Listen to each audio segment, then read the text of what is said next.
నమో గురుభ్యః. మనము మన ప్రశ్నోత్తర రత్నమాలికను అధ్యయనం చేస్తూ వెళ్తూ ఉన్నాము. పోయిన వారము కొద్ది శ్లోకాలు చూసుకున్నాము. ఇంక అక్కడి నుంచి ముందుకు వెళ్తాము. పోయిన వారం చూసుకున్న ఒక పద్యం ఉన్నది. 42వ పద్యం. అందులో ఒకటి చాలా అందమైన విషయం ఉన్నది. అది చూపించి ఇంక తర్వాత పద్యం చెప్తాను. నరాణాం దుర్లభాగా, నరులకు దుర్లభమైనది, కష్టంతో సాధించేది ఏది అంటే హరిభక్తి. ఎందుకు అంటే అన్నింటిని ఆహరించే దాన్ని తగులుకోవడము ఇంట్రెస్ట్ తొందరగా కలగదు. వైరాగ్యం కలిగిన వాడికే హరిభక్తి కలుగుతుంది. ఎందుకు అంటే హరి అంటే అన్నింటిని హరిస్తుంది, ఉపసంహరిస్తుంది. దాన్ని పోయి భక్తం కావాలి, మనం తగులుకోవాలి అంటే వైరాగ్యం కావాల్సిందే. కాబట్టి ఇక్కడ హరిభక్తి అంటే వైరాగ్యం. నరులకి చాలా కష్టంతో దొరికేదేమి అంటే వైరాగ్యం. అంత సులువుగా రాగాలను వదిలిపెట్టడము, అనురాగాలను వదిలిపెట్టడము ఎవ్వరికీ ఇష్టం ఉండదు. చాలా ప్రయత్నం చేయవలసుంటుంది. ఇంక సరే మరి పాపమేది అంటే హింస. ఆత్మహింసే పాపము. హరిభక్తి కలగలేదు గదా! పోనీ అనుకుంటామా మనము? వైరాగ్యం కలగట్లేదు పోనీ అనుకున్నామంటే ఏం జరుగుతుంది? మనము వైరాగ్యం కలగలేదు అంటే ప్రాపంచికమైన విషయాలను తగులుకుని ఉంటాము. దానితో ఆత్మకు విడిపోయి ఉంటాము. అప్పుడు ఆత్మకు విభక్తులమై ఉంటాము మనము.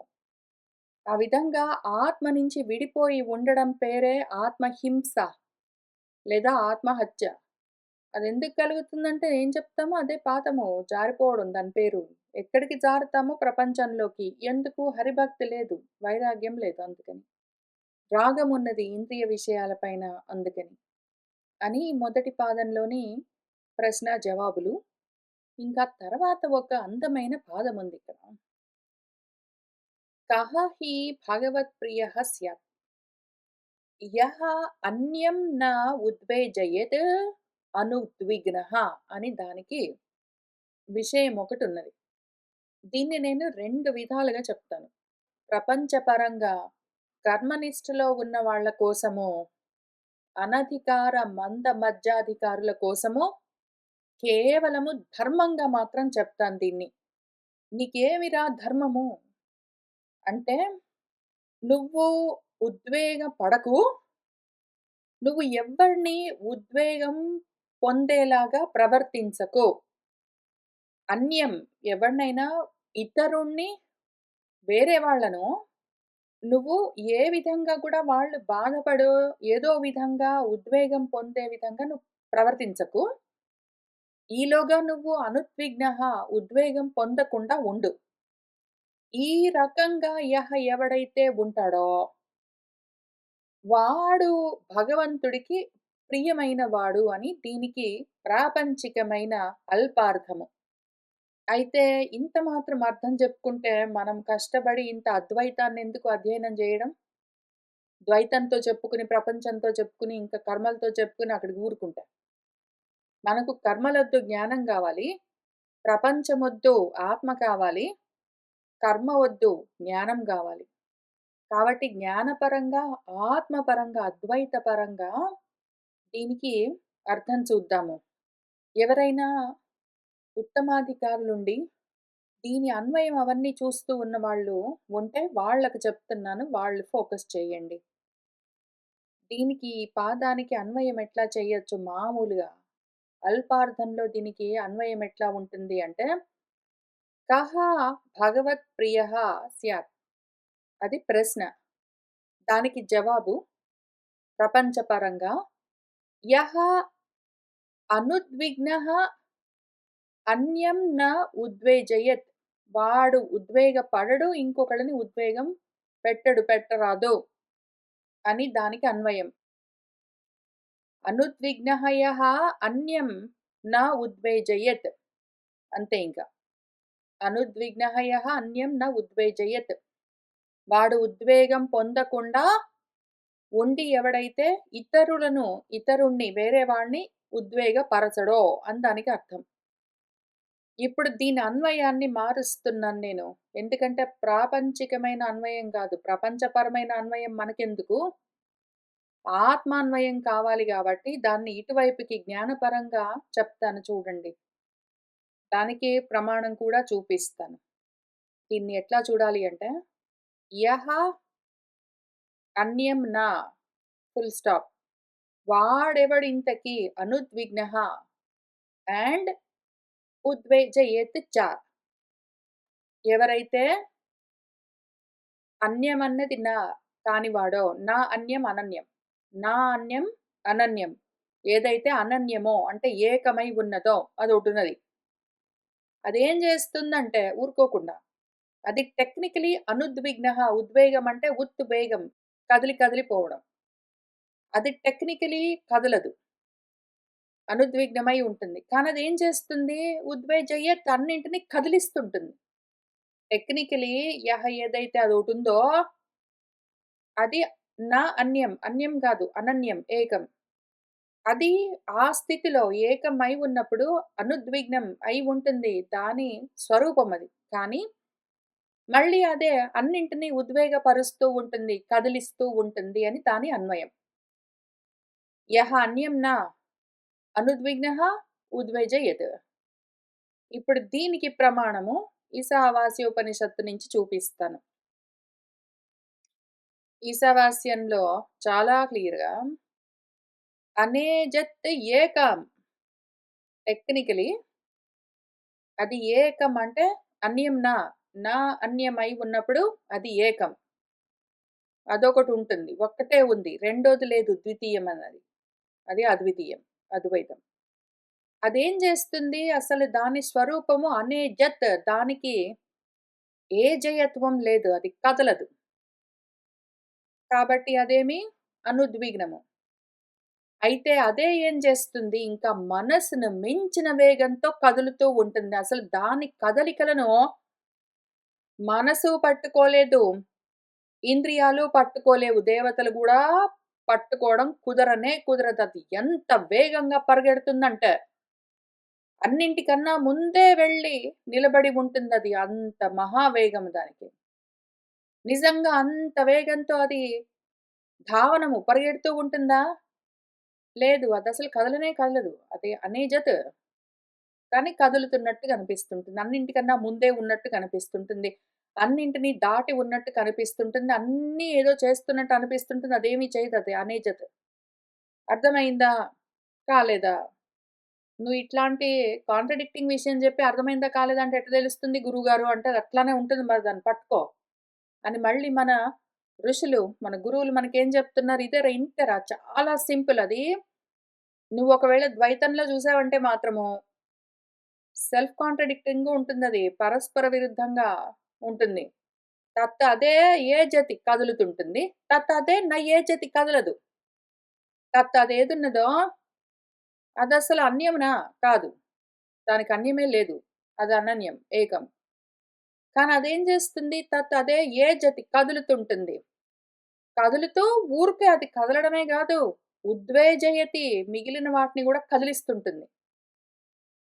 పోనీ కదిలించింది, కదులుతుంది. అది కదులుతూ కదిలిస్తుంటుంది. అయిపోయిందా? కాదు. ఏజైతే అసలు కదలనే కదలదు, దేన్ని కదిలించదు. రెండోదొకటుందా? కదలడానికి, కదిలించడానికే. అట్లుంటుంది. కాబట్టి అదప్పుడు అనుద్విగ్నం. తెలిసిందా? ఇంకెళ్ళు. కూర్చో ఆలోచించుకో. ఇంకా అర్థం కాపోతే ఇంకొక ఎగ్జాంపుల్ చెప్తాను. దూరే అది చాలా దూరంగా ఉన్నట్టుంటుంది. కానీ పు అంతికే దగ్గరగా ఉంటుంది. అదన్నింటికి అంతరంగా ఉంటుంది సర్వస్య. అదే వాళ్ళు సర్వస్యస్య బాహ్యతః బయటుంటుంది, లోపలుంటుంది, బయటుంటుంది, దూరంగుంటుంది, దగ్గరుంటుంది, కదులుతుంటుంది, కదలకుండా ఉంటుంది. అదొకటున్నది దాన్ని పట్టుకో ఇంకెళ్ళని చాలా అందంగా చెప్తూ వచ్చారు గదా! ఇదే విషయము. అనేజతి ఏకమేదున్నదో అదే ఏ జతి అదే న ఏ జతి అన్న విషయాన్ని ఇక్కడ యత్ ఏదున్నదో అది నా అన్యం. దానికి అన్యం లేదు. అదే ఉద్వేజయత్ అదే అనుద్విగ్నః అది విషయము. ఈ విషయం ఎవడు తెలుసుకుంటాడో వాడు భగవత్ ప్రియః అయి ఉంటాడు. ఇంక అది భగం ఇంక. భగం అంటే ఏదైతే భజ్యతే ఇతి అని భజనం చేస్తుందో, భక్తమై ఉంటుందో, తగులుకుని ఉంటుందో అని అర్థం ఇంక దానికి. ప్రియం అన్న దానికి అర్థమేమి? భగవత్ ప్రియం అంటే భగవంతుడికి ఇష్టమయ్యేది గాదు. అదే భగవత్ తత్వము. అదే ప్రియము. ప్రియము అన్న దానికి అర్థమేమి మళ్ళీ? ప్రియం అంటే నాకు చాలా ఇష్టము. అప్రియం అంటే నాకు చాలా ఇష్టం లేదు అక్కడికెళ్ళొద్దు. ప్రియం అన్న పదానికి అర్థము సత్, చిత్, ఆనందం అనేది చెప్తారో ఆ మూడింటినే సత్, చిత్, ఆనందాన్నే అస్థి, భాతి, ప్రియం అని పిలుస్తారు. అస్థి అంటే సత్ ఉన్నది. భాతి అంటే చిత్ కనిపిస్తూ ఉన్నది. లేదా కనిపింపచేస్తూ ఉన్నది. ప్రియం అంటే ఆనందం నా స్వరూపం. ఇది ఎవడైతే తెలుసుకుంటాడో ఏదైతే అన్యమున ఏకం అయి ఉన్నదేదున్నదో అది కదలదు కానీ అన్నీ కదిలిస్తూ ఉంటుంది అని ఏది తెలుసుకుంటాడో వాడు, ఆ జ్ఞానంతో అన్నీ తెలుసుకున్నవాడవుతాడు. వాడిని వాడు తెలుసుకుంటాడు. ప్రియమేదున్నదో, భగవంతమై ఉన్నదేదున్నదో, ఆత్మకు తగులుకుని ఉన్నది ఎప్పుడు తెలుస్తుంది వాడికి అంటే, ఆ ప్రియం తన స్వరూపం తెలిసేందుకు యోగ్యత కలిగినప్పుడు. అదెప్పుడు కలుగుతుంది? ఈ విషయం తెలిస్తే. కాబట్టి అనాత్మ పరంగా, ప్రాపంచిక పరంగా దాని అన్వయం ఎట్లా ఉంటుందంటే, ఎవడైతే మామూలు మనిషొకడు దేనికి ఉద్వేగం పొందడు వాడు. ఏదైనా వాడికి కలిగితే చాలా ఆనందించడం, కలగకపోతే దుఃఖించడం అట్లాంటివి వాడికుండవు. వాడట్లనే మిగిలిన వాళ్ళని గూడా బాధ పెట్టడు. ఆ రకంగా ఉంటే దేవుడికి, భగవంతుడికి చాలా ఇష్టమైన వాడవుతాడని చెప్పుకోవచ్చు. కానీ ఆత్మపరంగా అర్థము ఈశావాస్యం. అనేజతి ఏకమొకటున్నది. అది తత్ ఏజతి తత్ నైజతి అని తెలుసుకున్నవాడు ప్రియం అంటే ఆనంద స్వరూపం అయి ఉంటాడు. ఇప్పుడు తర్వాత శ్లోకం చూద్దాము. తస్మాత్ సిద్ధిః తపసః బుద్ధిః క్వను ఇవన్నీ మనం పోయిన వారం చూసాము. సిద్ధి దేనివల్ల? తపస్సు వల్ల. తపస్సు చేయాలన్న బుద్ధి దేనివల్ల కలుగుతుంది? ఎక్కడుంటుంది? భూసురులకుంటుంది. అదెట్లా కలుగుతుంది అటువంటి బుద్ధి? వృద్ధులను సేవించడం వల్ల. వృద్ధులంటే ఎవరు? ధర్మతత్వ జ్ఞానం కలిగిన వాళ్ళు. ఆత్మధర్మ అన్న తత్వజ్ఞానం కలిగిన వాళ్ళెవరున్నారో అని చూసాము. తర్వాత శ్లోకం చూద్దాము. సంభావితస్య మరణాత్ అధికం కిం దుర్యసః భవతి లోకే సుఖీ భవేత్ కః ధనవాత్ ధనమపి చ కిం యతః చ ఇష్టం. సంభావితస్య మళ్ళీ ప్రాపంచికమైన అల్పార్థం ముందు చెప్తాను. పరమార్థం తర్వాత చూద్దాం. ఇక్కడ గూడా మనం ముందు అల్పార్థం చూసుకుని తర్వాత పరమార్థము ఈశావాస్యం పెట్టుకొని చూసినట్టు, మనము ఈ శ్లోకాలన్నింటికి ముందు అల్పార్థాలు చూసి పక్కన పెట్టుకుని, తర్వాత ఇంకా లోతుగా తరచి విచారిస్తే పరమార్థం తెలుస్తూ ఉంటుంది. నేను కొంతవరకే చూపించగలను. మీరు ఎవరికి వాళ్ళు ప్రయత్నం చేస్తేనే తెలుస్తుంది. ఇక్కడ భగవత్ ప్రియమేది అంటే భగవంతుడికి ప్రియమైన వాడు ఎవడు అంటే, వాడు దేనికి లాభ నష్టాలకు ఉద్వేగం చెందడు, ఎవడిని బాధ పెట్టడు అన్నది మామూలుగా చాలా తక్కువ రకం అర్థము. ఇంకేదైనా ఉన్నదా అని ఆలోచిస్తే ఇక్కడ కనిపించింది. ఎందుకంటే నేను చాలా గొప్ప గాబట్టి, ఎంతో చదువుకున్నాను గాబట్టి, మహా జ్ఞానిని గాబట్టి, నాకు మాత్రమే తెలుస్తుందని లేదక్కడ. ఎవరు శ్రద్ధ పెట్టి, బుద్ధితో తదేకమైన ధ్యానంతో, తత్పరతతో సంయతేంద్రియులై ప్రయత్నం చేస్తారో వాళ్ళందరికీ కనిపిస్తాయి ఇవే విషయాలు. ఇదే ఈశావాస్యోపనిషత్తు అందరం కలిసే చదివాము. మళ్ళీ ఈ ప్రశ్నోత్తరాన్ని గూడా అందరం కలిసే చదువుతున్నాము. ఈ కనెక్షన్ చూడడము ఒక్కళ్ళకొస్తుంది మిగిలిన వాళ్ళకి రాదనేమో అక్కడ రూల్ లేదు. ఆ కనెక్షన్ చూస్తూ ఉన్న చూపు కలుగుతూ ఉంటే కనెక్షన్ తెలుస్తూ ఉంటుంది. ఆత్మ దాకా వెళ్ళాలి. ఇవన్నీ డాట్స్ కనెక్టింగ్ చేసుకుంటూ ఎందుకిన్ని రకాల గ్రంథాలన్నీ కలుపుకొని చదువుతూ ఉంటాం మనము అంటే, ఆ డాట్స్ కనెక్టింగ్ చేస్తూ ఆత్మ దాకా వెళ్ళిపోవాలి. ఆ మూలాన్ని పట్టుకొని అక్కడుండాలి.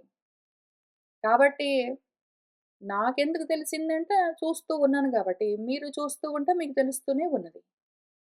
ఒకవేళ తెలియట్లేదు అంటే ఇంక చూడ్డం ఇంకా ఎక్కువగా చెయ్యాలి. కాబట్టి నేను కొంత మాత్రమే చూపించగలను. నేను చూసింది మొత్తం అంతా కలిపి నేను మొత్తం చెప్దాము అంటే, నేను రోజులో ఎంతో చూస్తూ ఉంటాను. రోజులో ఒక గంటే చెప్పగలను. కాబట్టి చూస్తూ ఉన్నది మొత్తం ఉన్నది ఉన్నట్టు చెప్తూ వెళ్ళాలి అంటే కుదరని పని. అందుకని ఎవరికి వాళ్ళు చూస్తూ ఉన్నారు గాబట్టి, ఆ చూపును మీరు కూడా పెంచుకుంటూ ఉండాలి. అట్లానే ఇప్పుడు ముందు అల్పార్థం చూపిస్తాను. మళ్ళీ అవసరమైనప్పుడు పరమార్థం చూపిస్తాను. నేను చూపించినా, చూపించకపోయినా గూడా మీలో అందరిలో ఈ పాటికి జ్ఞానదేహము బలపడుతూ ఉన్నది. అది చూసుకోండి. కొత్తగా మీరు నేర్చుకోవాల్సిన విషయాలు తగ్గిపోయాయి. ఒకానొక సమయంలో కొన్ని సంవత్సరాల కింద అందరూ ఏదైనా ఒక విషయాన్ని కొత్త కొత్తగా అప్పుడప్పుడే వింటూ ఉన్నవాళ్ళు ఉండిండొచ్చు. కానీ ఇన్ని సంవత్సరాలుగా అందరం కలిసి ఇన్ని గ్రంథాలు చదివి చదివి ఉపనిషత్తులు చదివాము, పురాణాలు చదివాము, శాస్త్రాలు చదివాము, స్మృతులు చదివాము, బ్రహ్మసూత్రాలు మొదలైనవన్నీ చదువుకుంటూ వస్తూ ఉన్నాం. ఇంక ఇప్పటికి కొత్తగా మనం సబ్జెక్ట్ మ్యాటర్‌ని ఫస్ట్ టైమ్ వినడం అన్నది లేదు. ఎన్నో సార్లు విన్నాము. ఇప్పుడు విచారణ చెయ్యాలి. ఇవే గ్రంథాల్ని బెట్టుకొని అన్ని విధాలుగా తరచి తరచి చూస్తూ అన్ని యాంగిల్స్ నుంచి ప్రతి దాన్ని తీసుకొని వెళ్లి ఆత్మకు తగిలించి మనము చూసుకోవాలి. ఏదైతే ఆత్మకు తగిలించడానికి కుదరట్లేదనుకోండి, హరిభక్తం అవ్వట్లేదనుకోండి అది, దాన్ని ఇంకా వదిలిపెట్టాలి. ఖానోపాదేయాల్లో ఉపాదేయము మనం పట్టుకోవాల్సింది ఏమి? ఇక్కడ కహ హి భగవత్ప్రియః స్యాత్ అన్నదానికి యః అన్యం న ఉద్వేజయేత్ అనుద్విగ్నః కాని అని ఈ విషయం ఒకవేళ దానికి అద్వైత ఆత్మతత్వానికి వెళ్లి తగులుకున్నదనుకోండి, అది ఉపాదానము పట్టుకోవాల్సింది. ఒక్కొక్కసారి కొన్ని అసలు హరిభక్తం అవ్వనే అవ్వవు. ఆత్మకు తగులుకోవనుకోండి, అవి ఎంత ప్రయత్నం చేసినా సరే ఆత్మపరంగా అన్వయం చేయడం కష్టంగా ఉన్నదనుకోండి, ఇంకా అప్పుడవి హేయములో వదిలిపెట్టవలసినవి అని వదిలిపెట్టేయాలి. అవన్నీ అనాత్మలు కాబట్టి ఆత్మకు తగులుకోవో, అవి కేవలం మాయ అని వాటిని వదిలిపెట్టేయాలి. ఏదైతే ఆత్మకిట్లా వెంటనే వెళ్లి తగులుకుంటుందనుకోండి, దాన్ని చూసుకోవడం, ఆత్మకి తగిలించేయడం. ఆ రకంగా చెయ్యాలి. దాని పేరు హరిభక్తి. దాని పేరు హరిభక్తి. ఇందాక ఇక్కడ పైన చెప్తూ ఉన్నప్పుడు ఆత్మహింస పరంగా హరిభక్తి అంటే వైరాగ్యం అని చెప్పాను గదా! ఇప్పుడు అనన్య జ్ఞానపరంగా, అనన్య ఆత్మతత్వ విజ్ఞాన పరంగా హరిభక్తి అంటే జ్ఞానం అని చెప్తున్నాను. ఆత్మ జ్ఞానం హరిభక్తి. ఈ రకమైన హరిభక్తి కలగడము మనుషులకు దుర్లభం. అంటే హరిభక్తి కలగడం గాదు. అందుకు కావలసిన చూపు ఏర్పడడము కష్టము. అది ప్రయత్నపూర్వకంగా ఎవరికి వాళ్ళు సాధించాలి. సరే ఇంతకీ సంభావితస్య గొప్ప ఆత్మాభిమానం కలిగిన వాడు, అందరి చేత సంభావితుడు అంటే గొప్పగా గౌరవింపబడేవాడు ఒకడున్నాడనుకోండి. వాడికి మరణాత్ మరణం కన్నా గూడా అధికము ఏది చావును మించి కష్టమైనదేది వాడికి తట్టుకోలేనంత దుఃఖాన్ని కలిగించేదేది? వాడిని వాడు గొప్పగా సంభావించుకుంటున్నాడు. అందరూ వాడిని గొప్పగా సంభావిస్తున్నారు, గౌరవిస్తున్నారు అంటే అటువంటి వాడికి చావును మించిందేది అంటే దుర్యసము. వాడికి చెడ్డ పేరేదైనా వచ్చింది అంటే, అందరూ గొప్పగా ఘనంగా సత్కరిస్తూ, గౌరవిస్తూ ఉన్నవాడొకడున్నాడు. వాడికి ఏదో కారణానికి చెడు పేరొచ్చింది అంటే, ఇంకా వాడికది చావును మించిన కష్టము, వ్యసనము అని చెప్పుకోవాలి. ఇదే విషయం మన భగవంతుడు భగవద్గీతలో గూడా సంభావితస్య మరణాత్ అతిరిచ్యతే అని చెప్తారు. అర్జున నువ్వు యుద్ధం చెయ్యను అన్నావనుకో ఇంకప్పుడు నీ శత్రువులందరి ముందు నువ్వు తేలికైపోతావు, చులకనైపోతావు. అందరూ నిన్ను చూసి అనరాని మాటలన్నింటినీ అంటారు. అప్పుడు ఎంత పరువు పోతుంది, ఎంత అప్రతిష్ట పాలవుతావు, ఎంత మర్యాద పోగొట్టుకున్న వాడివవుతావు. ఇంక దానికన్నా గూడా చావే నయం గదా అని చెప్తారు. ఆ విధంగా ఆత్మ సంభావం కలిగిన వాడికి మరణం కన్నా ఎక్కువ ఏమి అంటే, మంచి పేరు పోయి చెడు పేరొచ్చిందంట అని దానికర్థం. సరే అయితే దుఃఖం సరే గాని సుఖము ఎట్లా చూద్దాము. లోకంలో కహ ఎవడు సుఖీ భవేత్ సుఖాన్ని పొందిన వాడై ఉంటాడో. ఎవడు సుఖీ లోకంలో సుఖం కలిగిన వాడు ఎవడో అంటే ధనవాన్ బాగా ధనవంతుడైతే వాడు గొప్ప సుఖం పొందినవాడు అని చెప్పుకోవచ్చు. ఎవరి దగ్గరైతే బాగా డబ్బులుంటాయో, ఐశ్వర్యం ఉంటుందో వాడు ఎంతో సుఖాన్ని అనుభవించొచ్చు కదా! ఎందుకంటే వాడి దగ్గర బోలెడు డబ్బులవన్నీ ఉంటాయి. ఇంకా అప్పుడు దాంతో వాడు అన్ని రకాల భోగాలు అనుభవించొచ్చు. కాబట్టి వాడు చాలా సుఖంగుండొచ్చు అని ఒకవేళ అనుకుంటారో ఏమో! కాబట్టి జాగ్రత్తగా మళ్ళీ ఆలోచన చేద్దాము అని మన గురువుగారు ఏం చెప్తున్నారు? ధనవంతుడు సరే గాని, ధనవంతుడి దగ్గర ధనం అంటే ఏమి? ధనమపి చ కిం? ధనం అంటే ఏమి? అని ప్రశ్న వస్తే, యహ చ ఇష్టం ఏదైతే ఇష్టమై ఉన్నదో అది ధనం. లోకంలో ఎవడు సుఖపడతాడు అంటే ధనవంతుడు. సరే మరి ధనం అంటే ఏమి అంటే ఏదైతే ఇష్టమై ఉంటుందో అది ధనం అని చెప్తున్నారు కదా! ఇది ఈ 2 పాదాలతో ఉన్న పద్యానికి ఇదిగో ఇవి ఈ రకంగా ఉంటాయి లౌకికమైన అల్పార్థాలు. అంతవరకు చెప్పాను గదా నేను. కర్మ మార్గంలో ఉండి కొంచెం కొంచెం ఏదైనా దొరికితే సంతోషించే వాళ్ళెవరున్నారో, ఏదైనా పోయిందంటే ఇంక ప్రాణం పోయినట్టు, ప్రాణాన్ని మించి ఏదో పోగొట్టుకున్నట్టు విలవిల్లాడే వాళ్ళెవరుంటారో వాళ్ళ పరంగా జెప్పాను గదా! ఇప్పుడు దీన్ని మీరు గూడా ఆలోచన చేయండి. యాక్చువల్‌గా ఒక క్లూ ఆల్రెడీ ఇక్కడ ఇచ్చాను. భగవద్గీత అని. రెండోది ధనం అంటే మనం చాలా దూరం గూడా వెళ్లి చూడవలసిన పని లేదు. ఇక్కడే ఉన్నది మన ఈశావాస్య ఉపనిషత్తులోనే. ధనం అంటే ఏమి అని ఇక్కడ జెప్పారు. కాబట్టి మీరు ఆలోచన చేయండి ఈలోగా ఈ వారము ఈ 44 పద్యానికి. వచ్చే వారం మళ్ళీ మనము పరమార్థం చూద్దాము. అల్పార్థం ఆల్రెడీ చూసుకున్నాం. ఇంత మాత్రమే ఇంతేనా? పేరు పోయిందంటే, చెడ్డ పేరొచ్చిందంటే ఇంక చావును మించి అదే ఉంటుంది. సుఖపడేవాడు ఎవడంటే బాగా డబ్బులున్నవాడు. డబ్బులంటే ఏంటంటే ఇష్టమైంది ఏదైనా సరే అది ధనము అని ఇదే అర్థము. ఈ అర్థం పనికొస్తుందా అసలు? మన అర్జునుడు మనస్థితి అక్కడ భగవద్గీతలో ఇదే అల్పమైన విషయాలతో తగులుకుని ఉండడం చేత భగవంతుడు గూడా ప్రపంచంలో నీకు పరువు పోయిందంటే అందరూ నిన్ను చూసి నవ్వారంటే ఇంక దాన్ని మించి ఏమైనా ఉంటుందా? చావు కన్నా అది ఎక్కువై ఉండదా? అని ఆయన ఎందుకు చెప్పారు? మనవాడు లౌకికమైన దృష్టితో, అల్పమైన ఆలోచనతో ఉండడం చేత. మనం అక్కడెందుకుంటాము? మనం ఆత్మవిచారణ చేస్తూ ఉన్నప్పుడు. కాబట్టి మీరు ఆలోచన చేయండి. ఒకవైపు భగవద్గీతను, ఒకవైపు ఈశావాస్యాన్ని పెట్టుకుని, ఈ పద్యానికి అర్థమేమి? అని మీరు కూడా విచారణ చేయండి. వచ్చే వారం మళ్ళా మనమందరం కలిసి కూర్చొని ఆలోచన చేద్దాము. తర్వాత ఇంకొక శ్లోకం చూద్దాము. సర్వసుఖానాం బీజం కిం పుణ్యం దుఃఖమపి కుతః పాపాత్ కస్య ఐశ్వర్యం యః కిల ఈశ్వరం ఆరాధయేత్ భక్త్యా. ఇక్కడ దీన్ని నేను శంకరానికి బదులు ఈశ్వరం అని మారుస్తున్నాను. ఎందుకంటే ఈశ్వరుడికి సంబంధించిందే ఐశ్వర్యం. మనం శంకరానికి గూడా కలిపి అర్థం చెప్పుకుందాము. కానీ టెక్నికల్లీ ఈ రెండింటికి కనెక్షన్ ఉంటుంది. ఈశ్వరుడి యొక్క శక్తి ఐశ్వర్యం. ఈశ్వరుడి దగ్గర ఐశ్వర్యం ఉంటుంది. ఐశ్వర్యం ఉన్నవాడు ఈశ్వరుడు. ఈ ఐశ్వర్యము ఈ ఈశ్వరత్వమే ఈశావాస్యం. ఎవరైతే ఈశానుడై ఉంటాడో అంటే శాసనం చేస్తూ ఉంటాడో అని అర్థం. అందుకనే దాన్ని మనము ముందు అసలు ఐశ్వర్యానికి కనెక్టెడ్ ఈశ్వరంగా చూద్దాము. దాని తర్వాత మళ్ళీ పదం ఉంది గాబట్టి శంకరానికి గూడా కలుపుకొని చూద్దాం. సర్వ సుఖాలకు బీజమేది? ఇక్కడ ఆల్రెడీ చెప్పారు గదా గురుగారు. ఎవడు బాగా సుఖంగా ఉంటాడు అంటే ధనవంతుడు బాగా సుఖంగా ఉంటారని జెప్తే, సుఖానికి కారణము, బీజము ధనమే గదా! ఇక్కడ ఆల్రెడీ జెప్పారు గదా!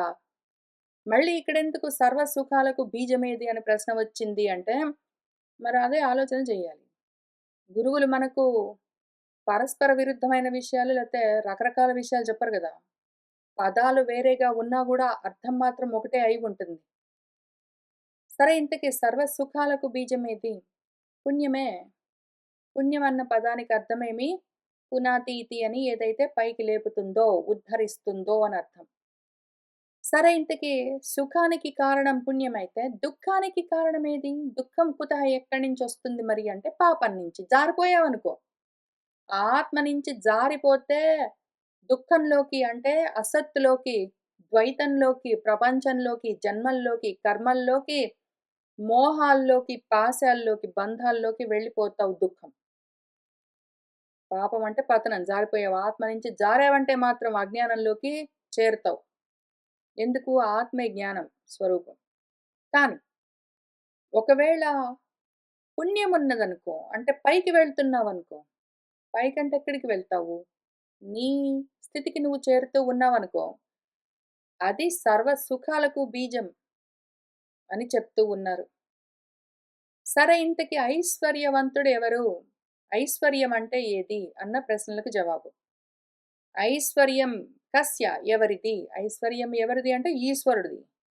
ఆ ఈశ్వరుణ్ణి ఎవడైతే భక్త్యా ఆరాధయేత్, ఆరాధిస్తాడో, ఆరాధనము అంటే మళ్ళీ అంతే, భజనము, వెళ్ళి చేరుకోవడం అని అర్థం. భక్తితో అంటే విభక్తం గాకుండా. ఎట్లా మళ్ళీ? ఈశావాస్యం ఇదం సర్వం యత్కించ జగత్యాం జగత్ అని పోయి దాంతో తగులుకున్నాడంటే వాడు. అటువంటప్పుడు సుఖం వాడిదే గదా మొత్తము. ఐశ్వర్యం అంతా వాడిదే. సుఖం వేరు, ఐశ్వర్యం వేరు గాదు. సుఖము, ఐశ్వర్యము, మోక్షము, ఆనందము, ప్రియము అని ఏ పేరుతో చెప్పినా సరే నీ స్వరూపం అది. కాబట్టి ఎవడైతే ఆ ఈశ్వరుణ్ణి భజించాడో, అంటే వెళ్ళి చేరుకున్నాడో, నేనే ఈశ్వరుణ్ణని తెలుసుకుంటాడో, వాడిదే గదా మరి ఐశ్వర్యం అంతా గూడా. దీన్నే మళ్ళీ మనం రకరకాలుగా భారతం దగ్గర నుంచి దక్షిణామూర్తి స్తోత్రం వరకు గూడా, అట్లానే భాగవతంలో చెప్తూ ఉన్న, పరోక్షంగా ముందు చెప్తూ తర్వాత డికోడింగ్ చేసి చూపిస్తూ ఉన్న ప్రతి చోట గూడా స్పెసిఫిక్‌గా ఈ ఐశ్వర్యము, ఈశ్వర భావము, దాన్నే సర్వాత్మత్వ భావమని నేర్పిస్తూ ఉంటే తెలుసుకుంటూ వస్తూ ఉన్నాము. మనము ముందేం చెయ్యాలి? ఇంత మాత్రమే ఉన్నాను అని కాకుండా పరిచ్ఛిన్నమై, మొత్తం అంతా అయి ఉన్నాను, సర్వము నేనే అయి ఉన్నాను అని సర్వాత్మ భావనలోకి వెళ్ళాలి. ఆ సర్వాత్మ భావన ఏదున్నదో దాని పేరు ఐశ్వర్యం. దాన్నే విభూతి అని పిలుస్తారు. విభూతి అంటే విశేషంగా భూతి ఉన్నది అని అర్థం. విశేషం అంటే వేరువేరుగా. వేరువేరుగా ఏవేవో ఉన్నట్టుగా అనిపించేదంతా గూడా విభూతులు. దానికి విభుడెవరు? ఆ విభూతులకు విభుడెవరు అంటే ఐశ్వర్యానికి ఈశ్వరుడు. ఆ ఐశ్వర్యం పైన ఎవరికి హక్కున్నదో, ఎవరిది ఐశ్వర్యం అయి ఉన్నదో అని అర్థము. మళ్ళీ ఇదే, ఈ ఐశ్వర్యాన్నే, ఈ విభూతులనే మళ్ళీ మన భగవద్గీతలో విభూతి యోగంలో చూపించారు. మొత్తం అంతా నాదే అయి ఉన్నది అని ఎవడనుకుంటాడో, వాడు ఈశ్వరుడై ఉంటాడు. మొత్తం అంతా వాడి ఐశ్వర్యం.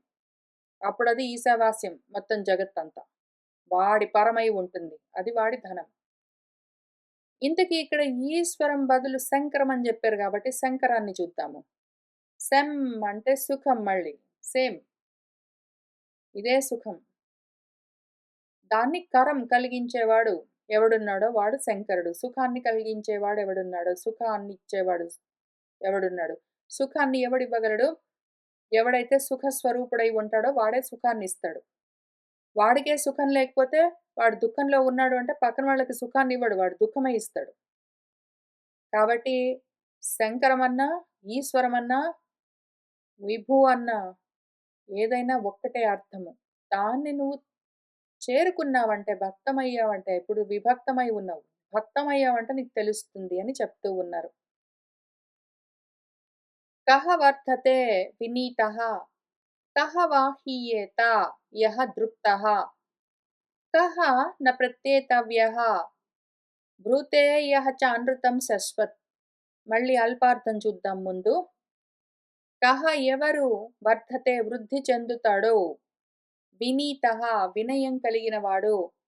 వినయము అంటే చక్కగా చదువుకున్నవాడు, జ్ఞానం కలిగినవాడు. వినయము అంటే నమ్రత కలిగినవాడు. వినయము అంటే ఎవరైతే మిగిలిన వాళ్ళను నడిపించగలడో అటువంటి నాయకుడై ఉన్నాడో, ఇటువంటి లక్షణాలున్నవాడు వినీతుడు. పైగా వినీతుడు అంటే చక్కటి క్రమశిక్షణ కలిగినవాడు. వినీతుడు అంటే చక్కటి క్రమశిక్షణ కలిగినవాడు, చక్కటి జ్ఞానం కలిగినవాడు, చక్కటి నమ్రభావం కలిగినవాడు, చక్కగా ఇతరులను నడిపించగలిగినవాడు ఈ మార్గంలో. అటువంటి వాడు, ఇన్ని లక్షణాలున్నవాడు, చదువుకున్నవాడు, వినయం కలిగిన వాడు, మంచి డిసిప్లిన్ ఉన్నవాడు వృద్ధిలోకి రాక ఏం చేస్తాడు?